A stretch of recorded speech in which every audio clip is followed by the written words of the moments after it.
Now that you've got the mask looking the way you want it to, you're going to fiberglass it. Keep in mind that before you even start putting the fiberglass on, you're going to be taking the fiberglass and pulling it off the mask. So if you have something on there that is going to keep you from pulling it off, like for example the horns or spikes, cut it off at the base, put it aside, and then you're going to fiberglass it to the fiberglass later.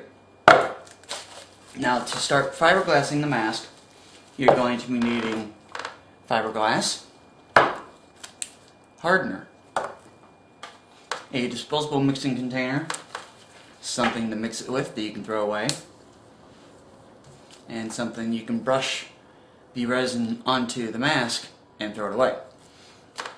And you're also going to have to throw these away between each coat. And you are also going to be needing some fiberglass cloth, not mat. This stuff is a lot easier to work with than the mat is, because when you're brushing the mat, the threads are going to start coming apart. And you're going to be needing about some 3x3 pieces of the mat. It's a lot easier to cut if you fold it and then cut it on the seam. That way you don't have so many of these wild strings coming off. And once you have all that cut, you're also going to need some gloves on your hands, because this stuff is really sticky and it's annoying to get off. But if you do get it on your skin, you can take it off with, believe it or not, I forgot the name of it, a Brillo pad. You can also take it off with some of those industrial hand soaps like Goo Gone. Another thing you're going to be needing when you're working with the fiberglass resin is something to cover your mouth and nose, like one of those breathing masks. I don't know what they're called, because this stuff can give you a headache and possibly make you sick. Another thing I should mention is before you start messing with the fiberglass resin, put on some clothes that you don't mind ruining, because if you get this stuff on your clothes, there's no way you're getting it out. And to prep the mask for you to start putting the fiberglass on it, cover it with plastic wrap everywhere you're going to be putting the fiberglass. Well, pretty much just cover the whole mask. You're going to have a problem with the plastic wrap not lying flat on spots like in your eyes, so just take your knife or something and cut slits in the plastic, and then everywhere you've cut a slit, where you can see a hole that's in the plastic wrap, put duct tape on it, so that way the resin doesn't get through to the plaster mask, stick to it, and then break it off.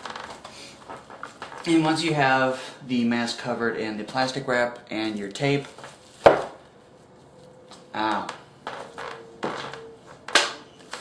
for a basic full mask like this, you're going to need over 8 fluid ounces of the resin. So if you're making like a small partial mask, you can get the resin that's in the box. It comes with the resin, the hardener, the container, a 3x4 cloth of the cloth. But for bigger than that, you're going to need to get the resin. And when you get the resin, make sure that it comes with the hardener. If it doesn't, be sure to get this. And to cover a full mask like this, you're going to be using about 4 to 5 tablespoons of resin. I know that for Bondo's brand of resin, for every tablespoon, that's about 7 drops of hardener. So put your resin into your mixing container and put the amount of hardener you need in the resin and just mix it.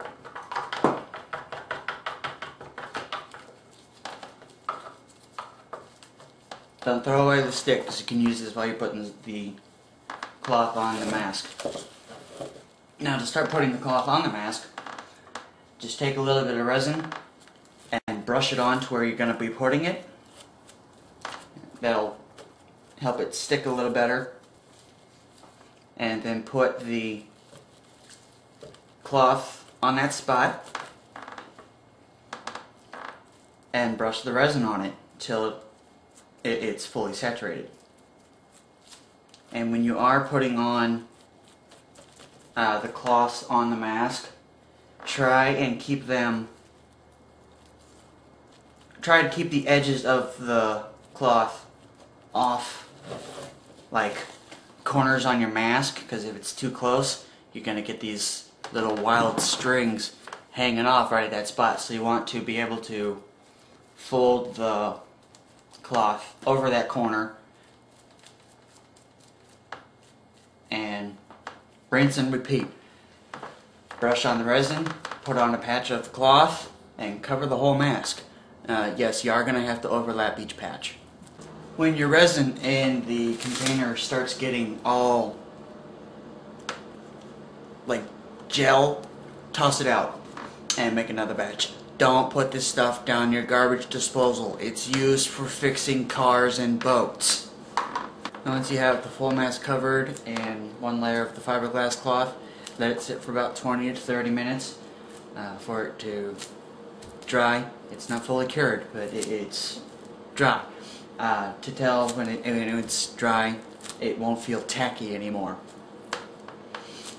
And after that 30 or so minutes has passed, cut the plastic wrap off the back of the mask and off the edges, and start popping up the fiberglass from the mask. Now, if you have a Dremel tool, don't worry about taking off the first layer of the fiberglass. If you don't have a Dremel tool, once you get the first layer of the fiberglass off the mask, take out the plastic wrap. You're mainly focusing on just getting the duct tape out from behind the eyes. Put the fiberglass back on the mask, take an X-Acto knife and cut out your eye sockets.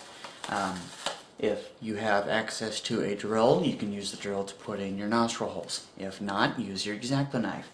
And you're going to have to cut the holes out for every layer of the fiberglass you put on. Now, because you did let the first layer sit for only 30 minutes, every layer after that you want to fully cure. The Bondo's brand says let it cure for at least 2 hours.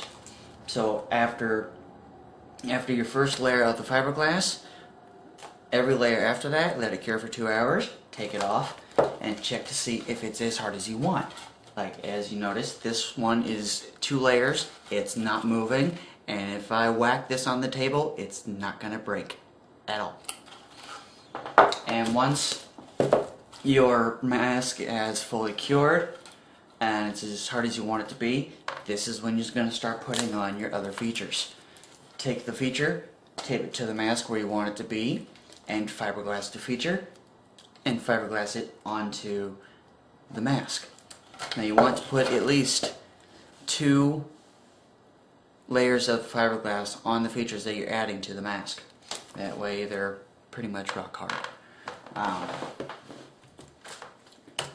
And once you do have everything on the mask, with your Dremel tool for the eye sockets and nostril holes, it's a lot easier to do with one of these cutting drill bits. For like the edges, if I can get this off, go ahead and use the cutting discs.